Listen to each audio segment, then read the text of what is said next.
네, 오늘 함께 보실 말씀은 누가복음 2장 25절에서 35절 말씀입니다. 누가복음 2장 25절에서 35절 말씀, 신약성경 90면에 있습니다.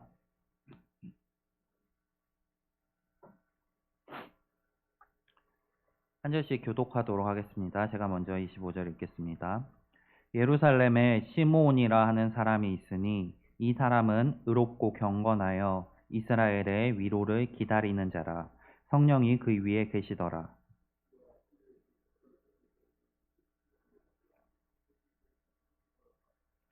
성령의 감동으로 성전에 들어가매 마침 부모가 율법의 관례대로 행하고자 하여 그 아기 예수를 데리고 오는지라. 주제여 이제는 말씀하신 대로 종을 평안히 놓아주시는도다. 이는 만민 앞에 예비하신 것이요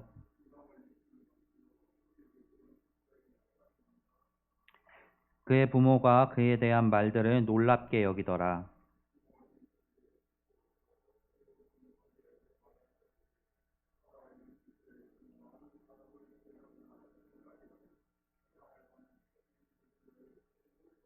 함께 읽겠습니다.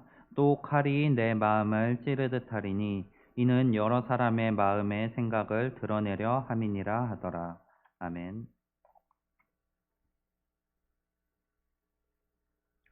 네, 오늘도 주님의 전에 예배하러 나오신 모든 성도님들 주님의 이름으로 환영합니다.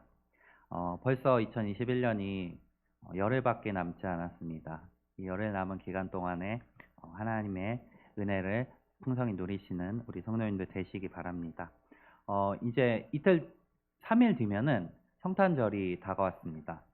성탄절에 관해서 오늘 말씀을 어떤 말씀을 나눌까 생각을 하다가 성탄절에 예수님을 만난 사람들에 대해서 함께 말씀을 살펴보면 좋을 것 같아서 말씀을 준비했습니다. 복음서에는 아기 예수를 만난 네 부류의 사람에 대해서 이야기하고 있습니다. 첫 번째로 우리가 잘 아는 동방 박사들이 별을 보고 따라와서 이제 예수님이 계신 집에 와서 예물을 드린 사건이 있습니다. 이 사건은 마태복음에만 등장하는 사건입니다. 그리고 또 오늘 우리 함께 읽은 본문 바로 앞쪽에 양을 치던 목동들이 천사를 만나고 그 천사의 이야기를 쫓아서 예수님이 계신 곳에 와서 예수님께 경배한 사건이 등장합니다. 우리 저기 성탄 트리 아래 보시면은 조각상으로 이 장면을 표현하고 있는 것을 볼 수 있습니다. 그리고 오늘 함께 읽은 본문과 이어지는 40절까지의 본문에 비교적 앞에 두 사건보다는 우리에게 좀 주목을 덜 받고 있는 두 사람의 이야기가 등장을 하고 있습니다. 오늘은 이 두 사람에게 좀 초점을 맞춰서 한번 말씀을 살펴보려고 합니다. 이 두 사람의 모습을 통해서 예수 그리스도를 만나고 영접한 우리가 어떻게 살아갈지에 대해서 한번 말씀을 나눠보려고 합니다. 본문의 배경이 되는 이야기를 먼저 한번 살펴보겠습니다. 2장을 시작하면서 누가는 당시에 가이사 아구스도의 명령이 있었다고 소개를 하고 있습니다. 가이사 아구스도가 우리가 잘 아는 줄리우스 시저, 카이사르의 아들인 아우구스투스 황제를 의미합니다. 이 아우구스투스 황제는 로마가 지배하던 그 모든 영토 안에 있는 사람들에게 호적을 할 것을 명령했습니다. 여기서 호적을 하라는 것은 자기가 어디에 사는 몇 살 누구인가를 자기 고향에 가서 등록을 하라는 것을 의미합니다. 그래서 그 명령에 쫓아서 오늘 요셉이 자기 고향인 베들레헴으로 가고 있는 것입니다. 이 명령을 따르는 사람들이 굉장히 많았기 때문에 당시 각 마을마다 사람들이 붐비고 있었습니다. 그래서 그 마을에 있는 여관들의 자리가 없어서 요셉과 마리아는 마구간에서 밤을 지새게 됩니다. 그리고 그 밤을 새는 중에 산통이 오고 아기 예수님께서 태어나십니다. 8절에 보면은 7절에 보면은 예수님께서 말 구유에 누이셨다고 기록을 하고 있습니다. 하나님께서 이 땅에 인간의 몸을 입고 오신 것 그 자체로도 굉장히 비참한 일인데 그 인간으로 오신 그 상태 가운데서도 굉장히 비참한 모습으로 이 땅 가운데 오신 분이 바로 우리를 구원하기 위해 오신 예수 그리스도십니다. 예수님께서는 사실 원래 하나님이십니다. 이 모든 땅을 지배하는 왕 중의 왕이십니다. 근데 어, 아우구스투스 황제의 명령 때문에 지금 예수님께서 마리아의 몸속에서 이곳저곳 끌려다니시고 이 땅에 나실 때도 굉장히 비참한 환경 속에서 태어나고 계신 것입니다. 우리 이제 성탄을 맞이하면서 예수님께서 우리를 위해 당하신 고난이 얼마나 위대한 고난인지를 기억하셨으면 좋겠습니다. 그리고 그 고난에 감사하면서 오늘 말씀을 통해서 나누려고 하는 하나님의 말씀을 쫓아 살아가는 삶을 가시기를 소망합니다. 예수님께서 이 말구유에서 탄생을 하셨을 때 이제 목동들과 동방에 있는 박사들이 찾아와서 예수님을 경배하였습니다. 그리고 이제 8일이 흘렀습니다. 유대인의 율법 가운데서 8일이 지나면은 할례를 받아야 한다는 그 율법이 있습니다. 바울이 자신을 소개할 때 나는 8일 만에 할례를 받았다라고 소개할 정도로 이 율법에서 명시된 것을 지켰다는 것은 굉장히 중요한 일이었습니다. 예수님께서 이 율법을 지키기 위해서 이제 예루살렘으로 가셔서 성전을 방문하셨습니다. 그리고 그 성전에서 한 사람을 만나는데 그 사람이 오늘 우리가 함께 살펴볼 시므온이란 사람입니다. 이 시므온은 하나님의 천사에게 한 가지 약속을 받았습니다. 그가 죽기 전에 그리스도를 만날 것이라는 약속이었습니다. 여기서 그리스도는 당시에 유대인들이 기다리고 기다리던 자신들을 구원해줄 메시아를 의미합니다. 이 시므온이라는 사람은 메시아를 기다리던 사람입니다. 그리고 시므온에 관해서 세 가지로 그를 서술하고 있는데 그 세 가지 가운데 첫 번째가 의롭고라는 표현입니다. 이 시므온은 당시에 의로운 사람이었습니다. 우리가 신약의 빛 아래서 성경을 본다면은 이제 예수님께서 오시기 전에 진정한 의가 인간 가운데 존재할 수 없다는 것을 우리는 알고 있습니다. 하지만 당시 예수님께서 오시기 전에 구약의 사람들은 하나님의 율법을 통해서 의롭게 되는 상태에 이르는 사람들이었습니다. 자신의 죄가 있다면은 하나님께 자신 대신에 제물을 바쳐드리면서 자신을 의롭게 만들었지만 그것은 한시적인 의에 지나지 않았습니다. 진정한 의로운 상태가 아니었습니다. 그럼에도 불구하고 오늘 성경 본문은 시몬을 의로웠던 사람이라고 소개를 하고 있습니다. 여기서 이 의롭다는 표현은 형용사로 사용되었는데 성경 가운데 이 의롭다는 표현이 형용사로 사용될 때는 그 의롭다는 표현이 의롭다라는 그 어떠한 존재를 지칭하는 것이 아니라 그 존재가 살아가는 삶의 방식에 대해서 지칭하는 표현으로 사용되곤 합니다. 오늘 시몬이 의롭다고 하는 것은 하나님의 의로운 율법대로 살아가려고 노력하던 사람이라는 뜻입니다.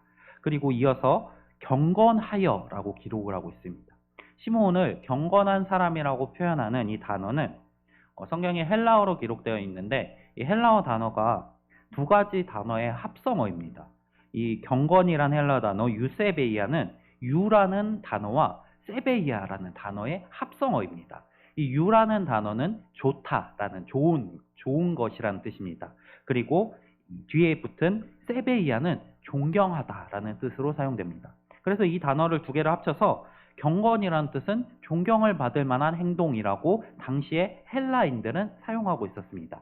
헬라 사람들이 경건한 사람이다라고 말하는 것은 이 사람 존경할 만한 사람이다. 그 사람의 그 삶의 행동들이 존경을 할 만한 사람이라는 표현이었습니다. 하지만 복음서 저자들은 이 유세베이아를 조금 다른 의미를 통해서 사용하고 있습니다.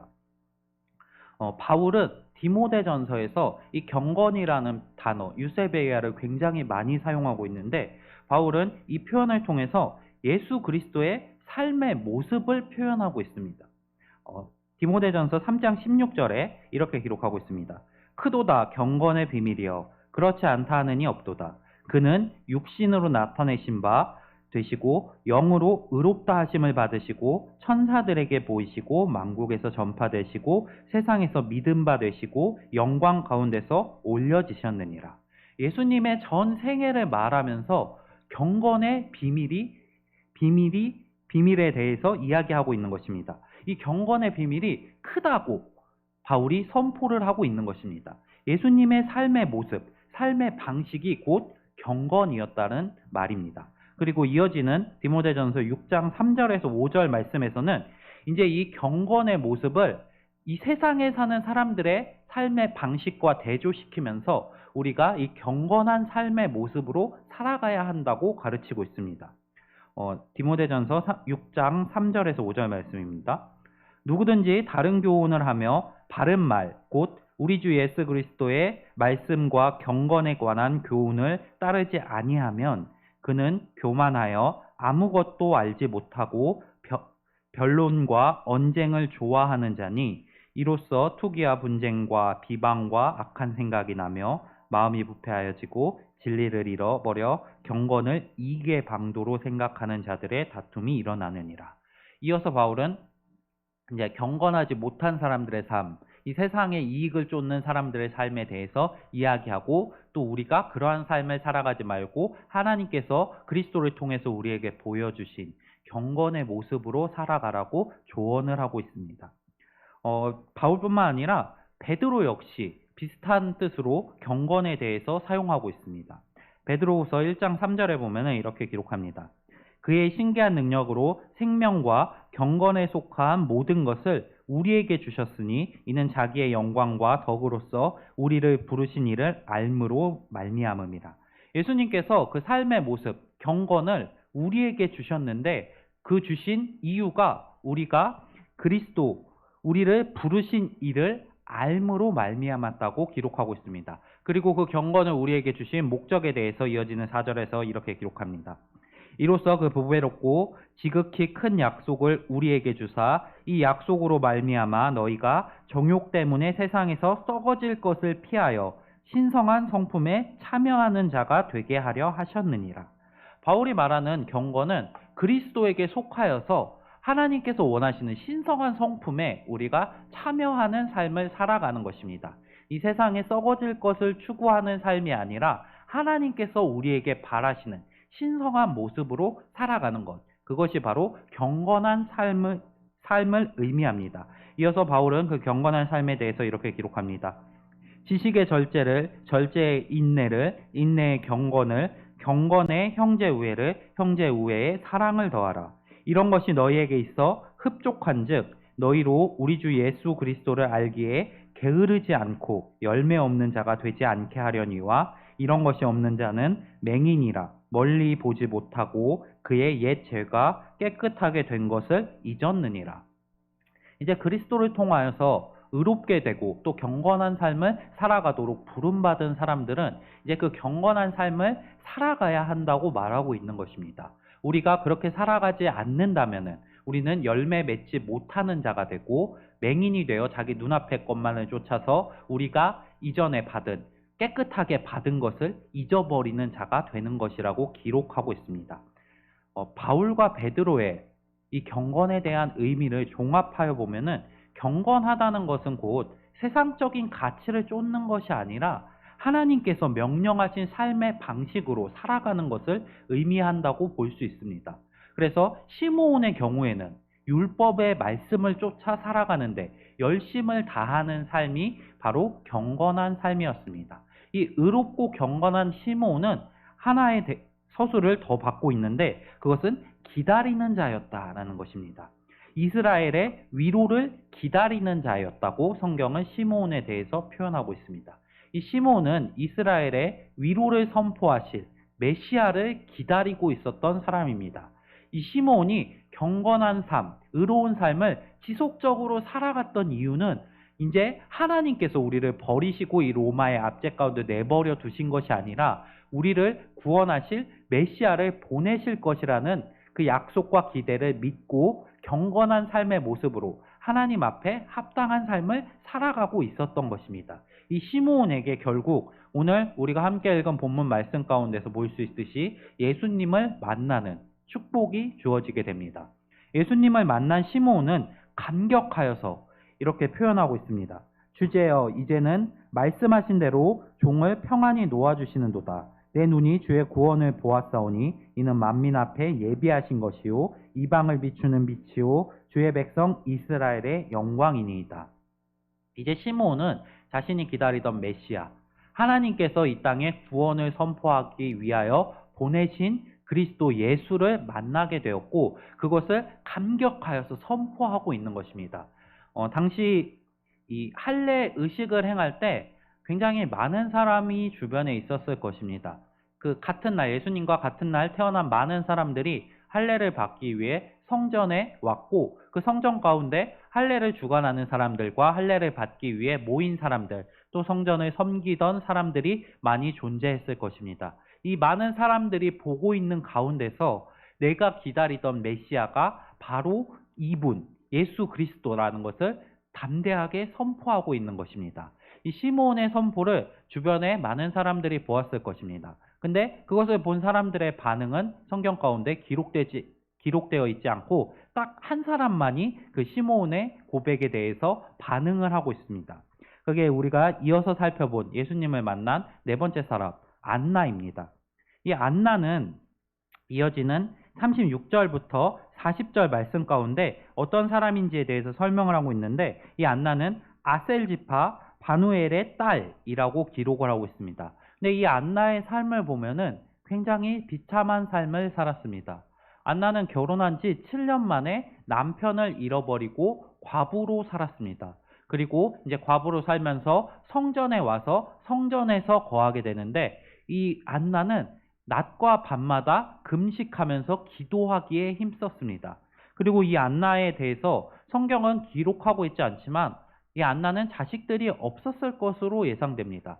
7년 동안의 결혼 생활 가운데 자식이 생겼다면은 이 안나가 성전에 와서 성전만을 섬기는 삶을 살아갈 수 없었을 것입니다.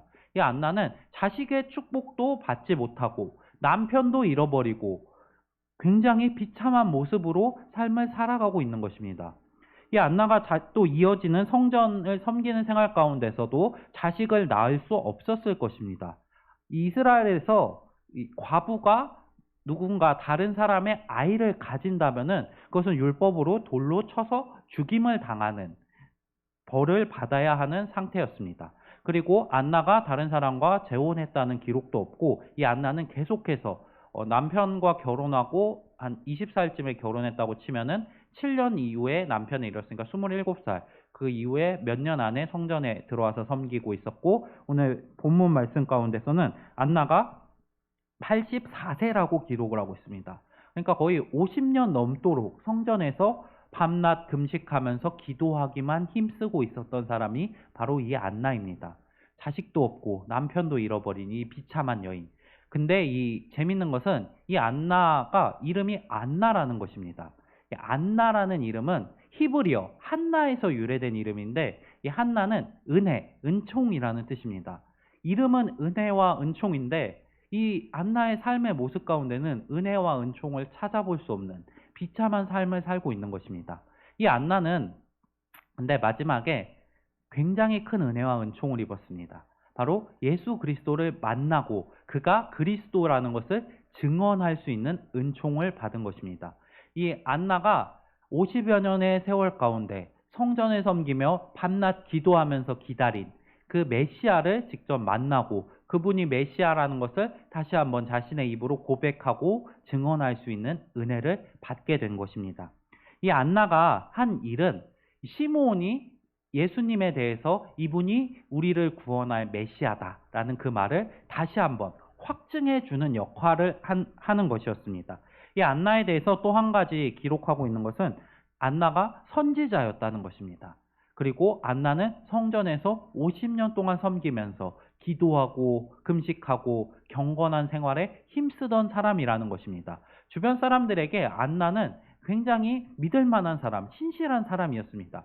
그런데 그 선지자 안나의 입을 통해서 다시 한번 예수가 우리를 구원할 메시아라고 확증을 받게 되는 것입니다.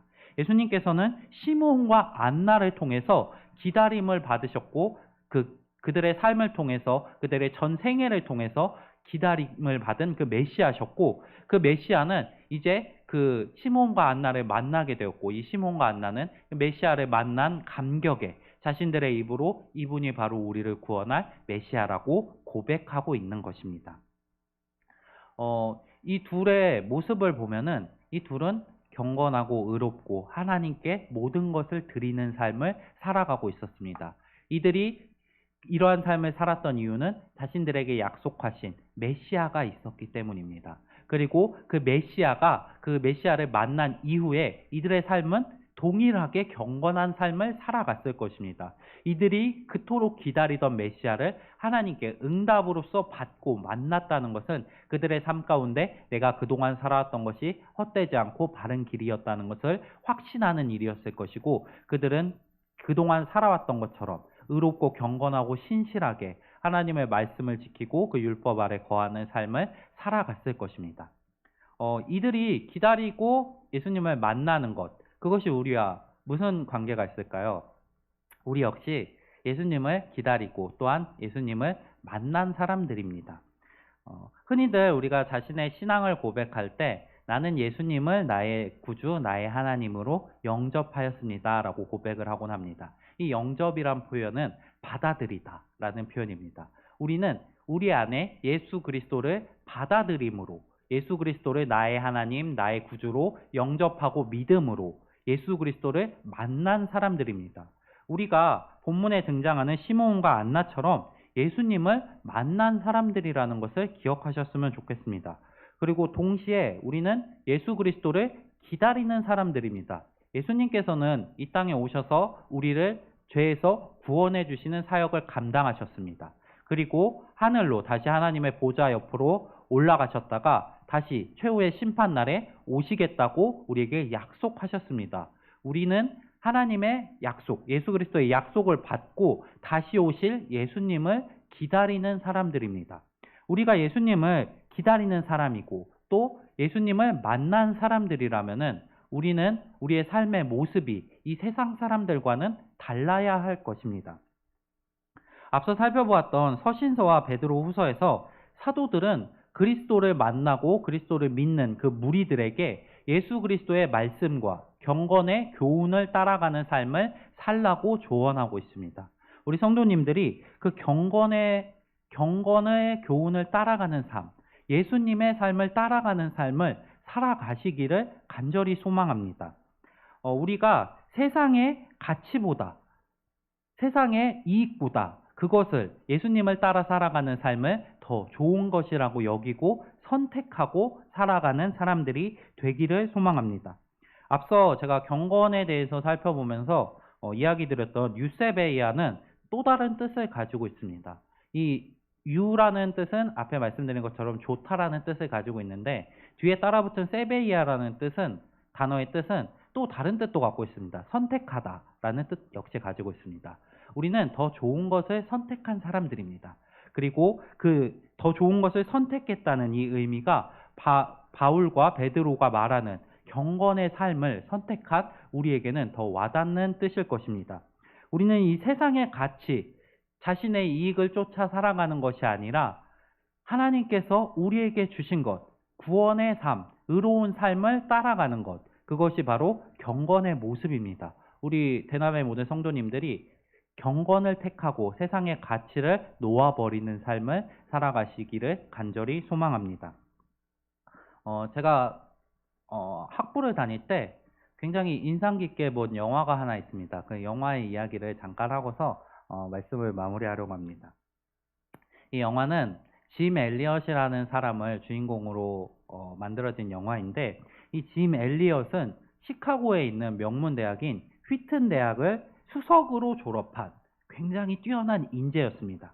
근데 이 짐 엘리엇은 한 가지 소원이 있었습니다. 내가 하나님의 복음을 세상 가운데 전파하는 삶을 살고 싶다는 것이었습니다.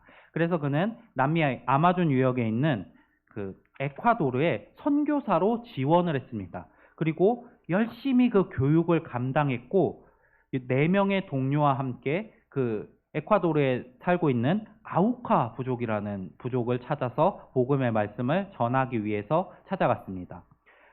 근데 이 아우카 부족은 굉장히 악명이 높은 부족이었습니다. 그들은 폐쇄적인 생활을 하였고 주변에 자신들의 부족이 아닌 다른 사람들이 오면은 그들을 죽이기로 유명한 부족이었습니다.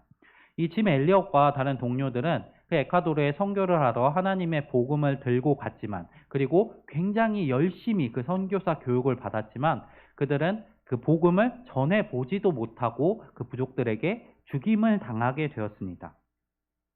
그들의 이 모습에 대해서 세상 사람들은 충격을 받았고, 그리고 많은 세상 신문사들이 이러한 기사들을 내기 시작했습니다.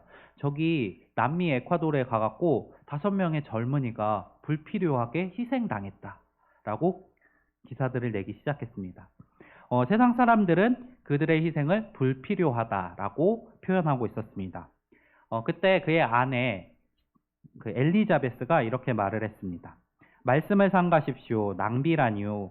내 남편은 그 남편의 죽음은 낭비가 아닙니다. 그는 전생애를 이것을 위해 준비했던 사람입니다. 바로 이 시간을 위해 살아왔던 사람입니다. 그는 하나님께서 주신 자신의 책임을 수행하고 생애 목표를 달성하고 죽은 행복한 사람입니다.